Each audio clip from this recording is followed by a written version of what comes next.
I've had a few scary experiences in my life. Not sure if that makes me unlucky or just a magnet for weird people. But this one still creeps me out, even decades later. Back in the early 80s, when I was about 8 years old, my family took a trip to visit my uncle. He lived way out in the backwoods of southern Missouri. We're talking rural, deep country. My uncle's property sat on several acres of wooded land, the kind of place where the only people who lived nearby were family. Because of that, no one ever locked their doors. Neighbors, if you could call them that, were usually cousins or distant relatives. People just stopped by unannounced all the time, so it was common to leave your doors open. One night during our stay, my parents and my aunt and uncle decided to head into a nearby town to go bowling. They left us kids behind at the house. My older brothers, Sean and Daniel, were 11 and 12. My two cousins, Lacey, who was 14, and Maddie, who was 6, were there too. And me, the youngest. It was still light outside when the adults left, but a storm rolled in quickly. The rain hit hard, and within minutes, the entire house was wrapped in darkness. To pass the time, we played a game we made up called Vampire. It was basically hide and seek in total darkness. There was a thin old mattress on the living room floor that some of us slept on at night. Whoever was it would lie on the mattress, folded over themselves like a coffin, and count down to midnight. When they reached midnight, they'd rise from the coffin and go searching for the others. All the lights were off, pitch black, and since the house was surrounded by forest, there were no nearby street lights or ambient light outside. You couldn't even see your own hand in front of your face. That darkness made the game feel way more intense. You couldn't tell where the vampire was. You had to guess. And if you wanted an edge, you'd hide close to the living room, so you could sprint back to the mattress faster. That's exactly what I did. I tucked myself just behind the couch, maybe 6 feet from where Sean, my 11-year-old brother, was at that round. He lay in the coffin, counting softly, 11:58, 11:59. Then, lightning. A bright flash lit up the entire room for a split second. I don't remember whether I was already looking toward the living room window or if the flash made me turn, but either way, I saw something. No, someone. A man.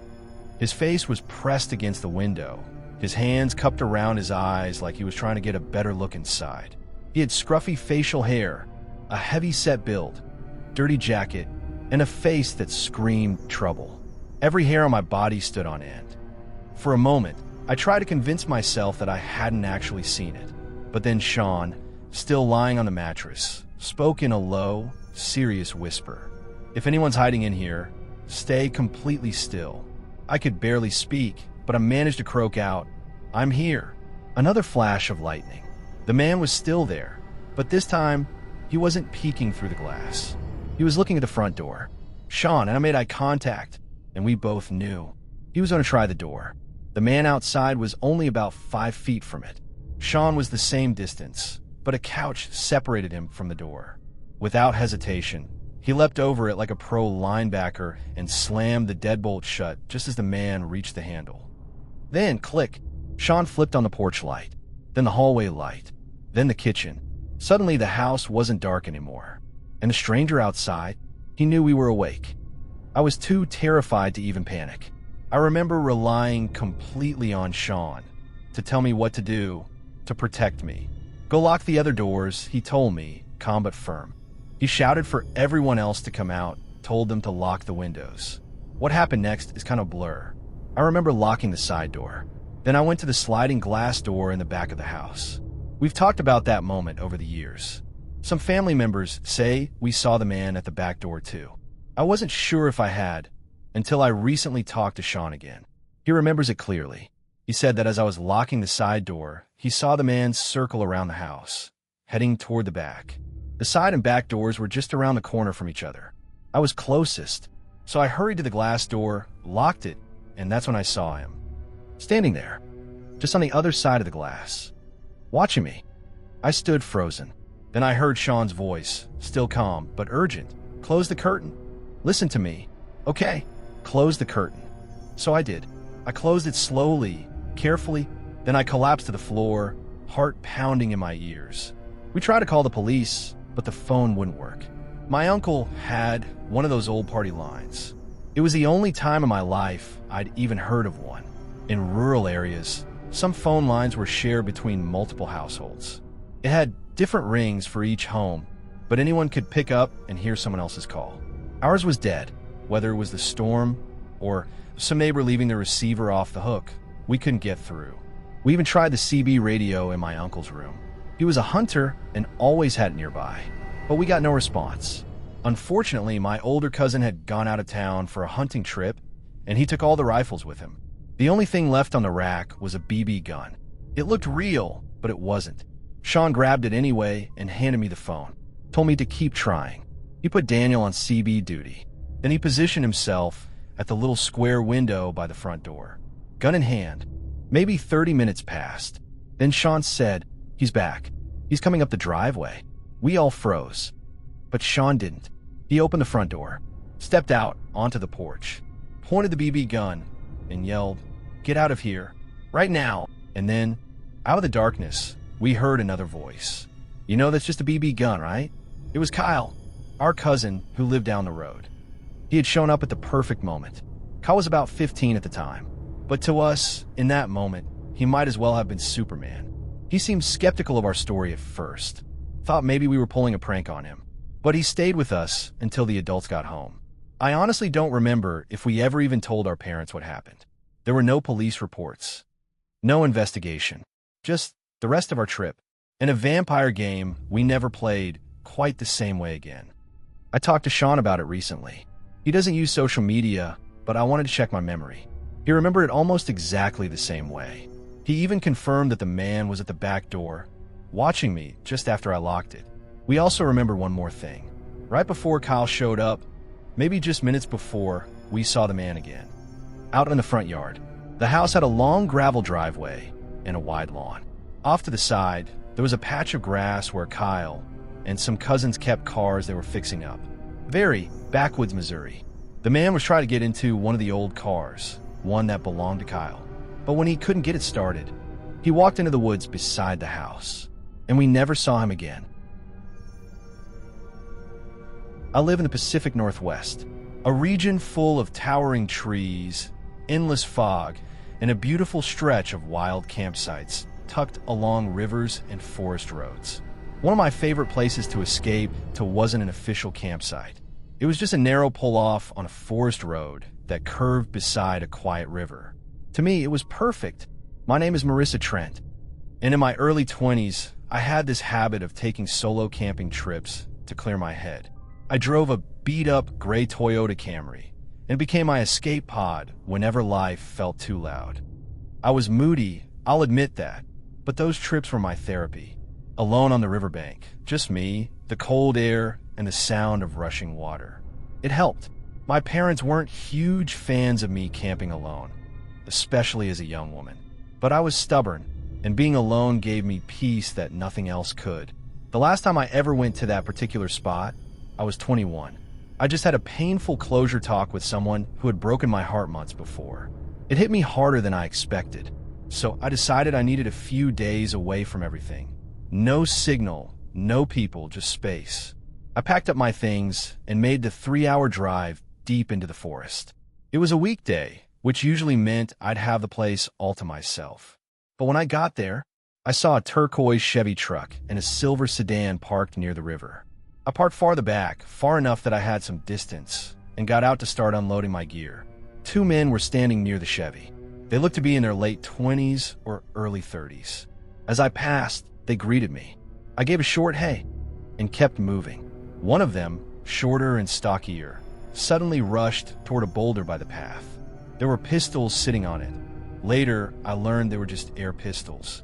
He scrambled to cover them up and said, "Oh, sorry about that. Didn't mean to scare you." There was something awkward in how he said it, almost like a kid trying too hard to get attention. I just replied, "It's fine," and walked on. I found a decent spot near the river and set up camp. By the time I had a fire going and dinner on the burner, the sun was dipping low. Golden light danced across the water. For a little while, it felt peaceful again. I could see the 2 men swimming upriver. They were easy enough to ignore. Later, they crossed to the opposite bank and disappeared into the trees. I went down to the river's edge to get water for my dishes, and I suddenly heard a voice call out, "Hey, I just wanted to let you know. I'm a good guy, okay?" It was the short man from earlier. He was across the water, half in shadow. I gave a polite, distant okay and turned away. I didn't want to provoke him. I hoped he'd get the hint. But maybe he didn't, because a while later, he came limping up to my camp, grunting softly like he was in pain. I don't remember exactly what he said, but he made himself comfortable. Told me he had injuries from years ago that flared up after cold water exposure. I felt unsure. I was a passive person back then, especially with strangers. Too polite, too forgiving. He started talking and talking. Stories poured out of him, exaggerated and strange.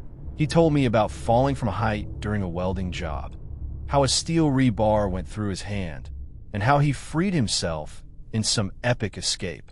I nodded along. Oh wow, that must have hurt. That's wild. He told me he was recently homeless, that his girlfriend cheated on him, and now he lived out of that Chevy truck. Then came more outlandish stuff. He claimed he was a DJ at a local bar and made tons of cash. Then he said he was also a 5-star chef and shared a bizarre recipe for soup made of watered-down jelly and sugar. Then he told me he used to be a Navy SEAL. He pulled out one of the air pistols and did twirls like a kid playing soldier. He even tried to impress me with his aim. Later, he gave me the pistol, said it made him think about doing bad things and that I should take it.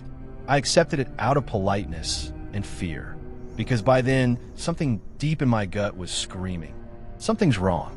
He didn't leave. Instead, he started hauling his stuff, piece by piece, from his truck down to my camp. A guitar, a small pile of belongings. He set them around like he was moving in. The conversations got darker. He started talking about childhood abuse. Said his father used to beat him. Said his cousin hurt him in ways that left scars. Scars he described in disturbing detail. He leaned in close, looked me directly in the eye, and said, "And that's why I'd never hurt you." I felt cold all over. I had a hunting knife in my bag and some bear spray. But nothing had happened, yet. Still, I couldn't take it anymore. His ex-girlfriend arrived briefly. He introduced me as just a friend. They spoke for a few minutes, and she left quickly, seemingly upset.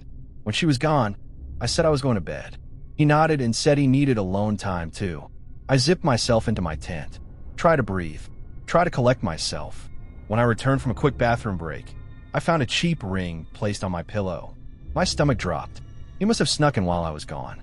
Outside the tent, I could hear him pacing, muttering, hands on his head. Something cracked inside me.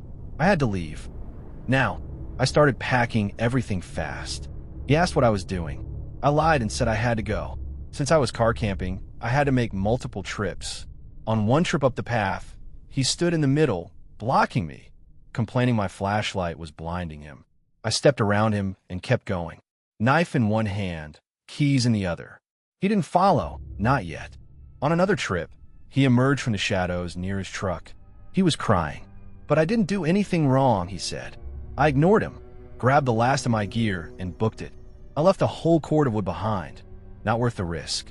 I slammed my car doors shut, started the engine, and prayed it wouldn't stall. It didn't. Thank God. I drove the 3 hours home. Didn't get cell service until halfway back. When I did, I called my mom and told her everything. She was furious I hadn't told her where I was camping. I told my dad and stepmom too. They were just glad I got out safe. The next morning, I went to my car to meet up with friends and saw my tire was flat. I still wonder what might have happened if it had gone flat at that campsite, in the middle of the woods, with no signal. I've since moved to the city. Haven't been back to that spot since. While I still love camping, I won't ever go alone again. Not after that night. A few months ago, I went hiking with my best friend, Chelsea, in the mountains of Western Maryland. We live nearby and often spend weekends tackling some of the longer loops in the area. That day, we were about 6 miles into an 8-mile trail loop that we'd done a bunch of times before. We reached one of our favorite spots, a quiet summit area with wooden benches, picnic tables, and a small gravel lot for cars. It's a great place to rest, snack, and take in the view before the trail winds back downhill toward the ranger station. The sun was warm, the wind was soft. We were sitting at a picnic table, sipping water and talking about everything and nothing, when I noticed someone. A man. He was pacing in the parking lot about 30 feet away, just walking in small circles, looking down at his feet. Something about him didn't feel right. He was wearing jeans and a button-down shirt. Not the kind of outfit you'd wear for an 8-mile hike in the woods. No backpack, no water bottle, not even hiking boots, just thin canvas shoes. Chelsea hadn't seen him yet, but I gave her a little nudge and nodded in his direction. She looked, and her eyes narrowed. We quietly agreed to pack up and finish the last leg of the trail. It's a 2-mile stretch that descends along the side of the mountain, a narrow path cut through trees and brush that eventually opens near the ranger headquarters and our car. The trail is too tight to walk side by side. You go single file. I was in front. Chelsea was right behind me. We were walking and chatting softly when I turned to check on her and froze. The man from the parking lot was directly behind her. Too close. Uncomfortably close. His head was down again, his hands empty. But now I noticed he was holding a stick. Not like a walking stick. It looked carved at one end. Something about his expression made my stomach twist. His eyes, they were empty. Not angry. Not tired. Just blank. I got a sharp, sick feeling in my gut. I turned to Chelsea and said, "Hey, I need to fix my shoe. Let's pull over for a sec." She caught on right away. We stepped to the side of the trail to let him pass. As he walked up to us, she gave him a polite smile and said, "Hi there." He didn't say a word, didn't nod, didn't smile, just stared at us, then kept walking. But as soon as he got a few yards ahead, he slowed down, slower than us, almost like he wanted us to catch up to him again. It gave me goosebumps. We waited longer, giving him as much space as we could. Eventually, he reached a bend in the trail. And then, he stopped, turned around, and just looked back up at us. Standing still, Chelsea whispered, "We're not passing him." I nodded. We turned around and started back toward the summit. At least there were benches and people there. As we climbed back up the trail, I looked behind us. He was following. Not fast, but steady. Same expression. Same silence. We didn't speak. We just walked faster, legs burning, hearts pounding, until we reached the open lot and the tables where we had been earlier. More people had arrived in the meantime, other hikers. We stayed near them and began talking strategy. We didn't want to walk back down and run into him again, but we also didn't want to linger too long if he was hiding somewhere on the trail. About 20 minutes passed. Still no sign of him. We were trying to convince ourselves maybe he just kept going. Maybe he wasn't even following us. Maybe we were just being paranoid. That's when a couple came up from the lower end of the trail, heading in the direction we'd originally planned to go. We flagged them down. They were in their 40s, maybe early 50s, seemed kind and experienced. We asked, "Did you happen to see a guy on the trail down there? Button-up shirt, no pack." The woman nodded slowly. "He was sitting on a rock about halfway down," she said. The man added, "Weird vibe." We explained what happened, how he had followed us silently and wouldn't let us pass. There was a pause, and then the husband said, flatly, "We need to call a ranger." We blinked. "Why?" He said, "Because he wasn't just sitting on that rock. He had a knife. He was carving that stick." Everything in my body went cold. We called the park rangers immediately. The couple offered to walk the last part of the loop with us, said they'd make sure we got back to our cars safely. We gratefully accepted. We never saw the man again. The rangers swept the trail after we left, but he was gone. No trace, no parked car, no idea where he went.